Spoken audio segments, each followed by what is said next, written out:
नमस्कार दोस्त, मैं उदय आपको स्वागत करता हूं एक मोटिवेशनल कहानी माध्यम से। ये वीडियो हर इंसान सुनना बहुत ज़रूरी है। ये कहानी में छुपा हुआ शिक्षा को जानना बहुत आवश्यक है। केवल आप अकेले मत सुनिए, आपका बच्चे को भी सुनाइए।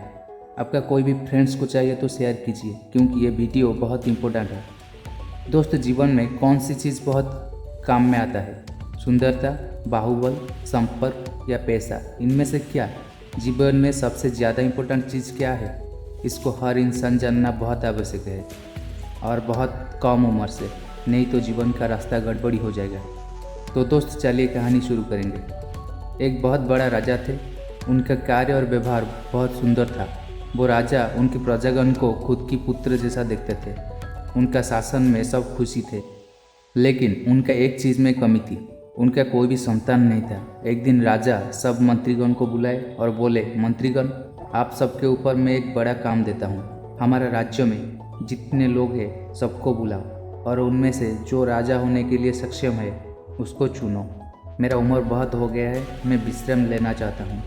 ये सुनकर सब खुद का काम में लग गए। राज्य में ये खबर फैल गया, जो व्यक्ति राजा होने के लिए सक्षम है वो आके दरबार में उपस्थित हो गए परीक्षा देने के लिए। उधर बहुत लोग आए थे। इनमें से एक गरीब लड़का आया था परीक्षा देने के लिए। उसको राज शासन के बारे में कुछ कुछ मालूम था, क्योंकि वो एक गुरु आश्रम में ज्ञान प्राप्ति करता था। वो आश्रम की गुरुजी उसको राज दरबार को जाने के लिए बोले थे। गुरुजी का बात मानकर वो आया था। वो लड़का गरीब था सच, लेकिन उसका चरित्र बहुत सुंदर था। राज शासन में जो सब ज्ञान आवश्यक है गुरुजी उसको सब सिखाए। अस्त्र शस्त्र चलाना भी कुछ कुछ सीख गया। उसके पास कुछ पैसा था। वो पैसा लेकर खुद के लिए एक ड्रेस बनाया, क्योंकि राज दरबार को जाने के लिए एक अच्छा कपड़ा तो आवश्यक है। राज दरबार में परीक्षा शुरू हो गया। परीक्षा खत्म होने के बाद उनमें से 3 आदमी निकले राजा होने के लिए। वो 3 आदमी से एक था राजा का पुत्र, दूसरा था एक सेनापति का पुत्र, और तीसरी जो था वो था गरीब लड़का। ये सारे बात मंत्री राजा को सुनाए और बोले, महाराज, हमारे समझ में नहीं आता है कि हम ये तीनों से किसी को राजा करेंगे। एक राजा का पुत्र, जिसको राज शासन के बारे में सब कुछ मालूम है, वो देखने से भी बहुत सुंदर है। दूसरा सेनापति का पुत्र, जिसको युद्ध विद्या मालूम है, वो राज्यों को आक्रमण से बचा सकता है। और तीसरी एक गांव का गरीब लड़का, जिसके पास सारे ज्ञान कुछ कुछ है। अगर उसको निकाल देंगे, हमारे राज्य में जो सब गरीब लोग हैं वो राजा का पुत्र केवल राजा होगा, इसका कुछ मतलब नहीं। एक गरीब आदमी भी राजा हो पाएगा अगर उसके पास क्षमता है, अगर वो सक्षम है। इसलिए हम तीनों को सिलेक्ट किया है। आप ये तीनों से किसी को चुने। ये सुनकर राजा भी चिंता में पड़ गए और बोले, ठीक है महामंत्री, आप ये तीनों को इधर 3 दिन रहने के लिए बोलो। ये 3 दिन में मैं कुछ व्यवस्था करूँगा। अगला दिन राजा वो तीनों को बुलाए और बोले, मेरा राज्य का एक इलाका में भ्रष्टाचार चल रहा है, उधर कुछ ठीक ठाक नहीं है। तुम तीनों उधर जाओ और तुम्हारा बुद्धि ज्ञान माध्यम से उधर कैसे शांति स्थापना होगा तुम करके दिखाओ। तुम तीनों से जो अच्छा काम करेगा उसको ही राज सिंहासन मिलेगा। वो तीनों बहुत खुशी हो गए। अगला दिन सुबह सुबह सब निकल गए वो राज्यों को। साथ में कुछ खाना और पानी भी लिए थे। चलते चलते पूरा दिन खत्म हो गया। एक पेड़ के पास कुछ समय विश्राम किए, फिर सारा रात्रि चलने लगे। सारा रात्रि चलने के बाद सुबह सुबह पहुंच गए वो राज्य में। पहुंच के देखे, राज्य का हाल कुछ अच्छा नहीं था। उधर सब लोग बहुत गरीब थे। वो तीनों एक पेड़ के पास बैठ के सोचते थे, हम क्या करेंगे। उनसे कुछ दूर में एक भिखारी बैठा था। हाथ में एक कटोरी था भीख मांगने के लिए। उसका शरीर में अच्छा कपड़ा नहीं था। वो ठंडी हवा में कंप रहा था। उसको देखकर पहले राजा का पुत्र उसके पास गया। वो भिखारी ने राजा पुत्र को कहा, मेरे को बहुत ठंडी लगता है, मेरा शरीर को ढकने के लिए कुछ कपड़ा दीजिए। राजा का पुत्र सोचा, मेरे पास तो एक कपड़ा है, अगर ये कपड़ा मैं उसको दे दूंगा तो मैं क्या करूँगा। खाना भी इतना ज़्यादा नहीं, मुझे भी कम पड़ जाएगा। अगर भिखारी को दे दूंगा मेरे को भूख में रहना पड़ेगा। ये सोच के वो चला गया। उसके बाद सेनापति का पुत्र वो भिखारी के पास आया और उसको देख के नादेख जैसा चला गया। उसके बाद वो गरीब लड़का भिखारी के पास आया और देखा भिखारी का हाल बहुत ख़राब है। सुबह सुबह बहुत ठंडी चल रहा है।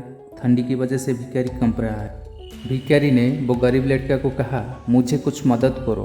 वो गरीब लड़का ने सोचा, मैं तो बहुत गरीब, कुछ पैसा संचय करके एक अच्छा कपड़ा लाया हूँ। अगर मैं उसको ये कपड़ा दे दूँगा, मेरे पास वही पुराना कपड़ा रह जाएगा, मेरे को कोई भी खातिर नहीं करेगा। फिर कुछ समय खड़ा होकर सोचा, मैं भी एक गरीब आदमी, अगर मैं उसका दुख नहीं समझूंगा तो कौन उसका मदद करेगा। जो होगा हो जाए। वो नया कपड़ा भिखारी को दे दिया और कुछ खाना भी दे दिया।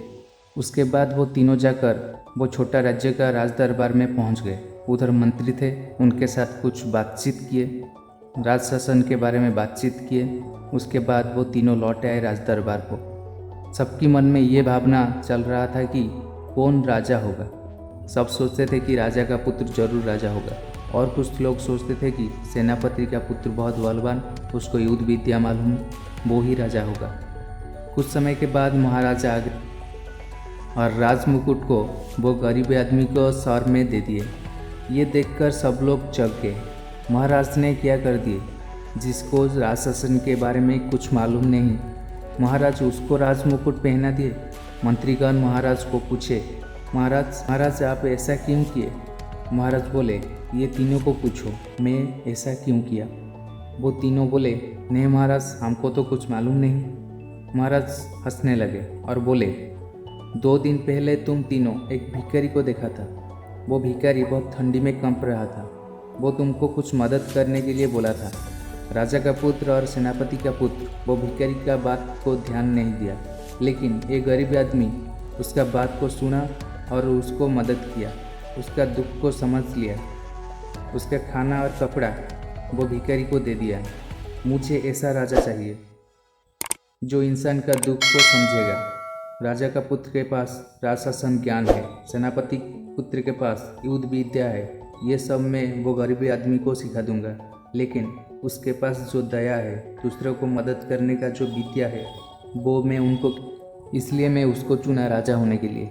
एक गरीबी लड़का जो सपनों में भी नहीं सोचा था कि मैं एक राजा हो जाऊंगा, सिर्फ 3 दिन में उसका सुगुण की वजह से वो राजा हो गया। तो आप भी ठीक कीजिए, जीवन में क्या ज़्यादा काम में आता है, सुंदरता, बल या सुगुण। दोस्त, वीडियो कैसा लगा ज़रूर कमेंट करके बताएं और चैनल को सब्सक्राइब करना मत भूलिए। आज के लिए इतना, रहता हूँ, नमस्कार।